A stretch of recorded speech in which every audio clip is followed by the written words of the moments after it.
Good morning guys, welcome back to my another mini blog. তো আজকে বৃহস্পতিবার মানে আমার ছুটির দিন মানে আমার তো ফুর্তির প্রাণ গড়ের মাঠ। দেখো তখন বাজে 10:30, আমি ঘুম থেকে তখন সবে উঠলাম। উঠে আর কি করবো, একটু জল খেয়েছি, যেটা খাওয়া খুব দরকার। দেখো ঘুমই কাটছে না, এখন আমি হাই তুলছি, মানে এতটা ঘুমানোর পরেও আমার ঘুম কাটছে না। তো আর কি জল খাচ্ছিলাম, জল খেতে খেতে অলরেডি মাকে বললাম, মা একটু চা করে নিয়ে আসো, একটু চা খাই। 10:30টার সময় নাকি আমি সকালের চাটা খাবো। তো যাই হোক, কিছু করার নেই, মা নিয়ে এসেছিলো চা, আর বসে বসে দুজনে মিলে চা খাচ্ছিলাম। আর চা খেতে খেতে আমাদের দুজনের কত গল্প।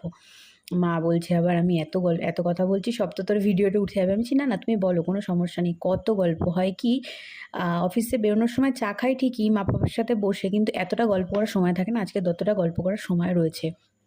তো অনেক গল্প আমি সারাদিনে, মানে যেহেতু আমি সপ্তাহে বাড়িতে থাকি না, তো যা গল্প, কে কী করেছে, কোথায় কী হয়েছে, সব শোনাচ্ছিল। দেন তারপরে সকালে করে নিয়েছিল একটু পাস্তা, ব্রেকফাস্টে